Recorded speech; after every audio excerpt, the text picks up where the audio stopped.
Item ಯಾವುದೇ ಇರಲಿ try ಮಾಡಿ ಆಚಿ ಚಿಕನ್ ಮಸಾಲಾ. ಕಾಂಗ್ರೆಸ್ನ ಆಂತರಿಕ ಕಚ್ಚಾಟ ಗೊತ್ತೇ ಇದೆ. ಇದರ ಮಧ್ಯೆ ಈ ನಾಯಕತ್ವ ವಿಚಾರದಲ್ಲಿ ಮಾತಾಡ್ತಾ ಇರೋರನ್ನ ಬೀದಿ ನಾಯಿಗೆ ಹೋಲಿಕೆ ಮಾಡಿದ್ರ ಎಚ್ ಸಿ ಮಹದೇವಪ್ಪ ಅನ್ನೋ ಚರ್ಚೆ ನಿನ್ನೆಯಿಂದ ಶುರುವಾಗಿತ್ತು. ಯಾಕಂದ್ರೆ ಬೀದಿ ನಾಯಿ ಸಮಸ್ಯೆ ಜೊತೆಗೆ ಈ ವಿಚಾರಗಳನ್ನ ತುಲನೆ ಮಾಡಿದ್ರ ಅವರು ಅಂತ. ಆಮೇಲೆ ಅವರು ಕೊಟ್ಟರಲ್ಲ ಸ್ಟೇಟ್ಮೆಂಟು, ಆ ವಿಚಾರ ಈಗ ಕಾಂಗ್ರೆಸ್ನ ಒಳಗೆ ಕೋಲಾಹಲಕ್ಕೆ ಕಾರಣ ಆಗಿದೆ. ಮಹದೇವಪ್ಪ ಹೇಳಿಕೆಗೆ ಮಾಜಿ ಸಂಸದ ಡಿ.ಕೆ. ಸುರೇಶ್ ಟಾಂಗ್ ಕೊಟ್ಟಿದ್ದಾರೆ. ಕಡ್ಡ ಕಾಂಗ್ರೆಸ್ಸಿಗರು ಯಾರೂ ಕೂಡ ಬೀದಿ ನಾಯಿ ಅಲ್ಲ. ಬೀದಿ ನಾಯಿಗೆ ಊಟ ಹಾಕೋದು ಯಾವುದಕ್ಕೆ? ಅದು ನಮ್ಮನ್ನ ಕಾಯುತ್ತೆ ಅಂತ ತಾನೆ. ನಾಯಿಗಿರುವಂತಹ ನಿಯತ್ತು ಮನುಷ್ಯರಿಗೆ ಇಲ್ಲ ಅಂತಾರೆ. ಯಾವತ್ತಿದ್ರೂ ನಿಯತ್ತಿನ ನಾಯಿಗಳು ಅಂತ ಸುರೇಶ್ ಅವರು ಇದಕ್ಕೊಂದು ಹೊಸ ವ್ಯಾಖ್ಯಾನ ಕೊಟ್ಟಿದ್ದಾರೆ. ಬೀದಿ ನಾಯಿಗಳ ಸಮಸ್ಯೆ ಯಾವುದು? ಈ ನಾಯಕರು ಮಾತಾಡ್ತಿರೋದು ಯಾರು? ಯಾರು ನಾಯಿ ಅನ್ಕೊಳ್ತಿದ್ದಾರೆ? ಯಾರು ಬೀದಿ ನಾಯಿ? ಯಾರು ಕಚ್ತಾರೆ? ಯಾರ ಪರವಾಗಿ ಮಾತಾಡ್ತಿದ್ದಾರೆ ಗೊತ್ತಿಲ್ಲ. ನಾಯಕತ್ವದ ಚರ್ಚೆ ಎಲ್ರಿ ಇದೆ?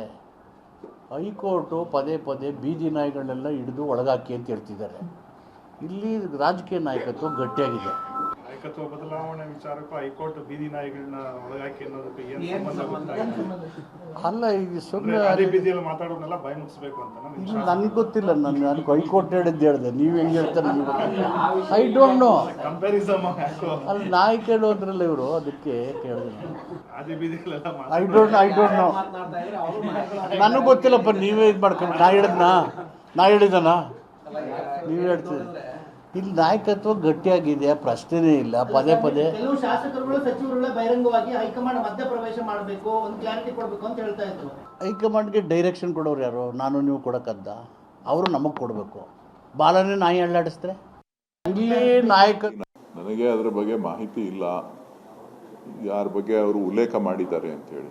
ಕಟ್ಟ ಕಾಂಗ್ರೆಸ್ಸಿಗರು ಯಾರು ಕೂಡ ಬೀದಿ ನಾಯಿಗಳಲ್ಲ, ನಿಯತ್ತಿನ ನಾಯಿಗಳು. ಕಟ್ಟ ಕಾಂಗ್ರೆಸ್ಸಿಗರೆಲ್ಲರೂ ಕೂಡ ನಿಯತ್ತಿನ ನಾಯಿಗಳೇ ಹೊರತು ಬೀದಿ ನಾಯಿಗಳಲ್ಲ. ನಾನು ಹೇಳಿಲ್ವಲ್ಲ ಹಂಗಂತ. ಕಟ್ಟ ಕಾಂಗ್ರೆಸ್ಸಿಗರು ನಾಯಿಗಳಲ್ಲ.